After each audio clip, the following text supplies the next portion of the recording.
ఈరోజు మనం లోక్సత్తా ఆఫీస్లోని పోస్టర్ ఆవిష్కరణలో ఉన్నాము.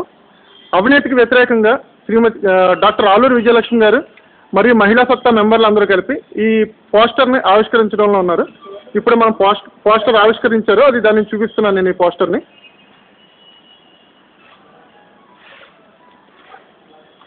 నమస్కారం మేడం గారు, మీరు లోక్పాల్ గురించి, లోకాయుక్త గురించి, అంబుడ్స్మన్ గురించి మాట్లాడుతున్నారు కదా. ఈరోజు లోకాయుక్త ఆల్రెడీ యాక్షన్ తీసుకుందని మీరు భావిస్తున్నారా కర్ణాటకలో? లోకాయుక్త నిర్దిష్టమైనటువంటి ఆధారాలతో కూడినటువంటి నివేదికను సమర్పించింది. కానీ ఇంకా వారి మీద ఎవరి మీద అయితే ఆరోపణలు ఉన్నాయో వారి మీద కఠినమైనటువంటి చర్యలు ఇంకా పూర్తి స్థాయిలో తీసుకోలేదు. అంటే లోక్పాల్కి ఏ రకమైన పవర్స్ ఇస్తున్నారో అటువంటి పవర్స్ లోకాయుక్తకి, అంబుడ్స్మన్ కూడా ఇవ్వాలి అని లోక్సత్తా డిమాండ్ చేస్తుందా? అవును, డిమాండ్ చేస్తోంది.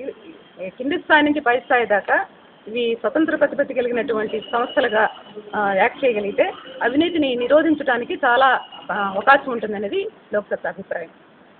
మీరు చెప్పండి మేడం, ఇప్పుడు లోకాయుక్తలోని నిర్దిష్టంగా ఈ తప్పు జరిగిందని ఒక రిపోర్ట్ ఇచ్చినా సరే ఓన్లీ రిజిగ్నేషన్ సమర్పించమని చెప్పి రిజిగ్నేషన్ తీసుకోవడానికి కూడా కష్టపడుతున్నారు.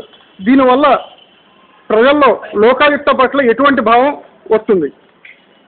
డెఫినెట్గా దాని మీద వ్యతిరేక భావమే వస్తుంది. ఎందుకంటే అది అమలు జరగట్లేదని ఈ రకంగా తెలిసిపోతుంది కాబట్టి మనకి దాని నిదర్శనంగా ఇడ్యూరపు వ్యవహారం కనపడుతుంది కాబట్టి లోకాయుక్తలో మనం ఎంతవరకు పరిధి ఉంది అన్నదాన్ని ఆమోదం చేసేదాకా ఇలాంటివి జరుగుతూనే ఉంటాయి కనుక శీఘ్రంగా దాన్ని ఆమోదపరచాలనేసి దాంట్లో ఉండే పరిధి లిమిట్ని సామాన్య పౌరుడి వరకు కూడా అందుబాటులోకి తీసుకురావాలనేది మా డిమాండ్.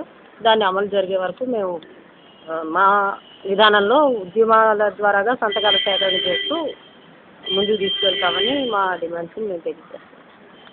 మీరు చెప్పండి మేడం, లోక్పాల్కి, లోకాయుక్తకి, అంబుడ్స్మన్కి అన్ని రకాల అధికారాలు ఇవ్వాలని కోరుకుంటున్నారు కదా. ఈ అధికారాలు ఇవ్వటం వలన ప్రజలకు ఉపయోగం ఉంటుందని భావిస్తున్నారా? ఉంటుందని భావిస్తూనే అధికారాలు కావాలని కోరుతున్నాము, ఉండాలి కూడా. ఎందుకంటే తర్వాత బిల్ చేసేసిన దాని గురించి విస్తృతమైన ప్రచారం జరగాలి. లోకాయుక్త అంటే ఏమిటి, లోక్పాల్ అంటే ఏమిటి, ఈ అంబుడ్స్మన్ అంటే ఏమిటి, దానివల్ల సామాన్య మానవుడు కూడా ఉపయోగించుకునే విధంగా అందరికీ అందుబాటులో ఉండేలా చేస్తే ఆ రూల్స్ రెగ్యులేషన్స్ ఏవైనా సరే అవి అందరికీ అందుబాటులో పెడితేనే అప్పుడు మనం ఈ పోరాటానికి ఫలితం. అంటే ఇప్పుడు మేడం కర్ణాటక ప్రభుత్వంలో జరిగిన లోకాయుక్త రిపోర్ట్ గురించి ఏ రకమైన యాక్షన్ తీసుకోవాలని మీరు అనుకుంటున్నారు? క్లియర్గానే ఉండాలి. ఎందుకంటే ఇది ఒక దీనికి సంబంధించి రాష్ట్రానికి సంబంధించింది కాదు కదా, దేశానికి సంబంధించింది. అన్ని రకాలుగా వీళ్ళు అన్యాయం చేస్తున్నప్పుడు ఇది ఒక గుణపాఠంలా ఉండాలని చెప్పేసి అనుకుంటున్నాం. మరి అంటే ఇప్పుడు ముందు ఇలాంటివి జరగకుండా సివియర్ యాక్షన్ తీసుకుంటే తక్కిన వాళ్ళకు కూడా కొంచెం భయపడతారనేటువంటి ఇది విదితం అవుతుంది. అంటే మేడం గవర్నమెంట్ రిజిగ్నేషన్ కోరితే సరిపోతుంది అనుకుంటున్నారా, లేకపోతే వాళ్ళ మీద ఏమైనా యాక్షన్ కూడా తీసుకోవాలని అనుకుంటున్నారా? ఇచ్చి రాజీనామాల వల్ల ఉపయోగం ఏముంటుందండి? దాని మీద బిల్లు పరిధిలో ఎలాంటి శిక్షలు అయితే ఉండాలో అలాంటి శిక్షలు వెంటనే తక్షణమే చర్యలు తీసుకోవాలి తప్ప లేకపోతే ఈ అవినీతి నిర్మాణం సాధ్యం కాదని నా అభిప్రాయం. అంటే శిక్ష అంటే మీ ఉద్దేశంలో ఎలా ఉండాలి? ఎందుకు అరెస్ట్ చేయకూడదు అనేది మా డిమాండ్. అలాంటి వాళ్ళని, అవినీతి పనులని ఎందుకు వెంటనే అరెస్ట్ చేయకూడదు, చట్టపరమైన శిక్షలు ఎందుకు అమలు చేయకూడదు అన్నది మా భావన. అరెస్ట్ చేయడమే కాకుండా వాళ్ళని జైల్లో పెట్టడమే కాకుండా వారు బొక్కిన అవినీతి సొమ్మునంతా కూడా ప్రభుత్వం వెనక్కి రాబట్టాలి. Okay, thank you very much madam. Thank you.